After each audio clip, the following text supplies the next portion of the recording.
வணக்கம் உறவுகளே, நான் உங்கள் மதுசூதன். இந்த பதிவு மிக அவசியமான பதிவு. சமகால உலக அரசியல் குளோபல் பாலிடிக்ஸில் என்ன நடந்து கொண்டிருக்கிறது, ஏது நிகழ்ந்து கொண்டிருக்கின்றது என்று நாங்கள் அறிய வேண்டிய நிலைமையில் இருக்கிறோம். என்ற எங்கேயோ கொண்டு வெடிக்க இங்கே பெட்ரோலியங்கள் அல்லது வேறு எரிவாயுக்கள், வாழ்க்கை சுமைகள், பொருளாதார சிக்கல்கள், வேலை இழப்புகள், பணவி என்று எல்லாம் பலவாறாக நிகழ்ந்து கொண்டிருக்கின்றன. ஆகவே ஏதோ ஒரு உலகத்தினுடைய மூலையிலே குண்டு வெடிக்கின்றது என்று நீங்கள் புறந்தள்ளி விட்டிராமல் இந்த உலக அரசியலை உற்று நோக்க வேண்டியது எல்லாருக்குமே முக்கியமான விஷயம். ஆமரவுகளே, என்ன விஷயம் என்று பார்த்தோம்னா, இந்த ஈரானினுடைய கட்டுப்பாட்டு பகுதியில் இருக்கிற இந்த கார்மோஸ் நீர்நிலை ஊடாக சீனாவை தவிர அல்லது நாங்கள் அனுமதிக்கின்ற எண்ணெய் கப்பல்களை தவிர வேறு எந்த நாட்டினுடைய எண்ணெய் கப்பல்களும் பிரயாணிக்க முடியாது என்று அதிரடியாக ஈரான் முடிவெடுத்து அங்கே அறிவித்திருந்தது. அதன் பிறகு அமெரிக்கா டொனால்ட் ட்ரம்ப் கூக்குரலிட்டார், கொக்கரித்தார். நாங்கள் படைகளை ரக்கப் போகிறோம், எங்களுடைய கடற்படைகளை ரக்கப் போகின்றோம், அங்கே ஒன்றும் விளையாட்டு காட்ட முடியாது. அதை விட முதல் சொல்லியிருந்தார், நீங்கள் போங்கள், எங்களுடைய அமெரிக்காவுடைய கடற்படை உங்களுக்கு பாதுகாப்பு அளிக்கும் என்று சொல்ல 2-3 கப்பல்கள் நம்பி பிரயாணித்த போது அது வெடித்து சிதறியது. இது ஈரானினுடைய கடற்கண்ணி வெடிகள். சக்தி மிக்க கடற்கண்ணி வெடிகளை கண்ணுக்கு தெரியாமல் அங்கே கருப்பு பந்துகளாக புதைத்து வைத்திருக்கிறது ஹார்மோஸ் நீர்நிலையினுடைய கீழ்ப்பகுதிகளில். அவர்கள் அலோ பண்ணாமல், அதாவது ஈரானிய அரசினாலும் ஈரானிய படையினாலும் அனுமதிக்கப்படாத கப்பல்கள் அதை கிராஸ் பண்ணுகின்ற போது உடனடியாக எங்கே இருந்து வந்த மாதிரி அந்த கடற்கண்ணி வெடிகள் பாய்ந்து வந்து கப்பலுடைய அடித்தளத்தை அப்படியே வெடி வைத்து தகர்த்து மூழ்கடிக்கின்ற காட்சிகளை பார்த்திருந்தோம். ஹாங்காங்குக்கு சொந்தமான, தாய்லாந்து கொடியோடு பறந்த அந்த கப்பல், அதைவிட ஈராக்குக்கு சொந்தமான கப்பல்கள் எல்லாம் வெடித்து சிதறின. இதனால் பீதி அடைந்த பல கப்பல் கம்பெனிகள் எங்கேயோ ஓரமாக கொண்டு போய் ஒரு அங்குலம் கூட நகர முடியாமல் நங்கூரமிட்டு நாட்கணக்கிலே வாரக்கணக்கிலே தவித்துக் கொண்டிருக்கிறார்கள். அவர்களுடைய இன்சூரன்ஸ் கம்பெனியும் கைவிரித்து விட்டது. என்றால் இது செயற்கையான விடயம். இதுக்கு நீங்கள் தங்கும் மட்டும் நிற்கும் மட்டும் நீங்கள் உங்களுக்கு இன்சூரன்ஸ்கள் நாங்கள் தருவதில்லை, இதை நீங்கள் ஆற்ற கதையை நம்பி இதுக்கால பிரயாணிக்காதீங்கள், வெடித்து சிதறினால் இந்த போர்க்காலத்தில் நாங்கள் இன்சூரன்ஸ் தர மாட்டோம் என்று அவர்களும் தெரிவித்தபடியா அவர்கள் ஏதுமறியாமல் நங்கூரமிட்டு பல நாட்டு நிறுவனங்களுடைய எண்ணெய் கப்பல்கள் அங்கே தரித்து நிற்கின்றன. ஆனால் ட்ரம்ப் அவர்களோ வாய்ச்சவாடல் விட்டு கொண்டிருந்தார். நிலைமை வேறு விதமாக மாறிவிட்டது.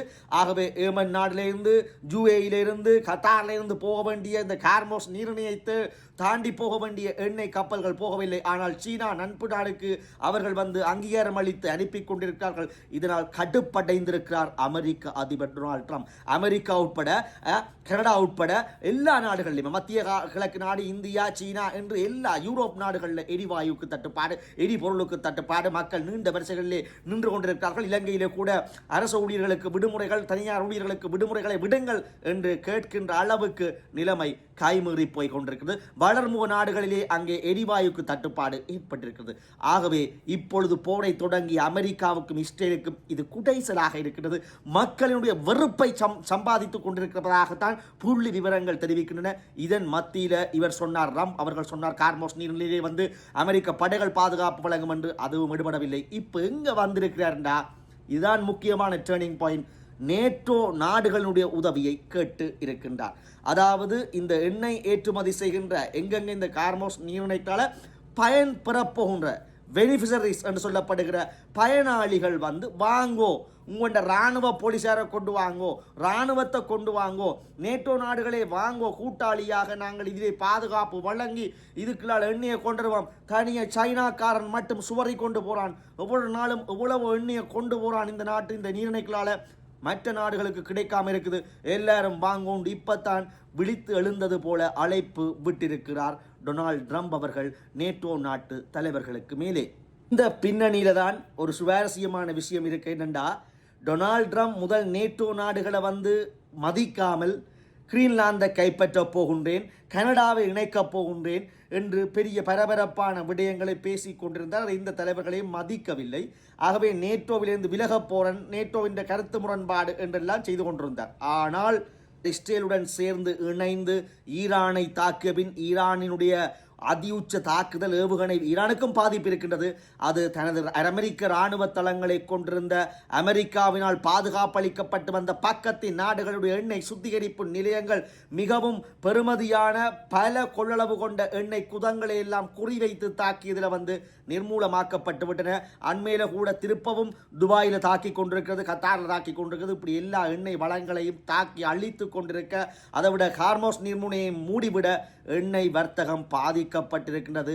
எங்கோ தொடங்கிய போர் முடிந்துவிடும், அல் ஹெமனியுடன் முடிந்துவிடும் என்று பார்த்தால் உலகத்தினுடைய அத்தனை மக்களின் முதுகள் மீது போர் சுமத்தப்பட்டிருக்கிறது. எல்லா நாடுகளிலேயும் மக்கள் எதிர்கொண்டு கொண்டிருக்கிறார்கள் இந்த பிரச்சனையை. உணவுப் பொருட்களின் விலைகள் கூடுது, எண்ணெய் இல்லாமல் இருக்குது, எரிவாயு இல்லாமல் இருக்குது, தேநீரின் விலை கூடுது, அத்தியாவசிய பொருட்களின் விலை கூடுது, கட்டணங்கள் கூடுது, வாக்குச்சுமை கூடுது என்று கொந்தளித்து கொண்டிருக்கின்றார்கள். இதுக்கு மத்தியில் கைமீறி போனவர் எண்ணெயை எடுக்க வேண்டும், தங்களுடைய அமெரிக்காவுடைய கையிருப்பு, அதாவது அவசரகால கையிருப்பையும் விடுவிக்க போகிறோம் என்றார். அதுவும் வேலைக்கு ஆகவில்லை. இப்பொழுது என்ன சொல்றார் என்றா, ஹார்மோஸ் நீர்முனையை பாதுகாத்து நாங்கள் கப்பல்களை கொண்டு வருவதற்கு சைனாக்காரன் கொண்டு போய் கொண்டிருக்கிறான், எங்களுக்கு முன்னாலேயே பார்க்க நாங்களும் கொண்டு போகணும் வாங்குவோண்ட.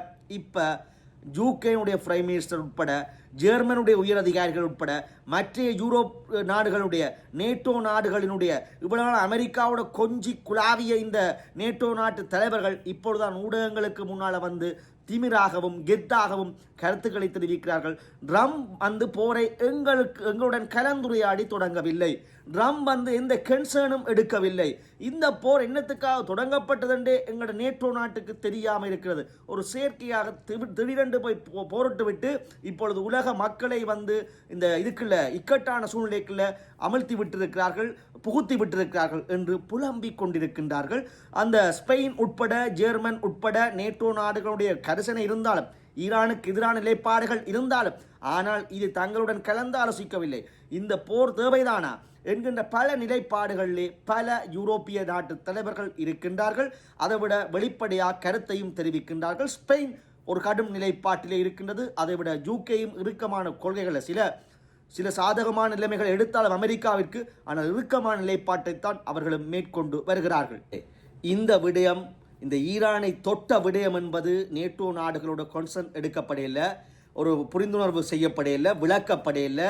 திடீரென்று போய் தனிப்பட்ட ரீதியாக அடித்த மாதிரி தான் இப்போ அவையிலும் எண்ணிக்கொண்டிருக்கிறோம். இதால் ரஷ்யா சீன நிலன்கள், புவிசார் நிலன்கள் தான் அதிகமாகிறது என்பது இன்றைக்கு பொருளாதார வல்லுநர்களின் கணிப்பு. அதைவிட யூரோப்பியன் யூனியனுக்கு அது தெரியும், யார் இதால் நன்மை பெறப் போகின்றார்கள், எந்த உலக ஒழுங்கு மேல் எழும்ப போகிறது என்பதை அவர்களும் கணித்து வைத்திருக்கிறார்கள். உறவுகளே, ஈரான் போர் முடிவுக்கு வருகிறதோ வரவில்லையோ என்பது மாற்று கருத்து. அது வலுக்கட்டாயமாக அடக்கப்படுகிறதோ அல்லது என்ன நடக்கப் போகின்றதோ என்பதை பொறுத்திருந்தான் பார்க்க வேண்டும்.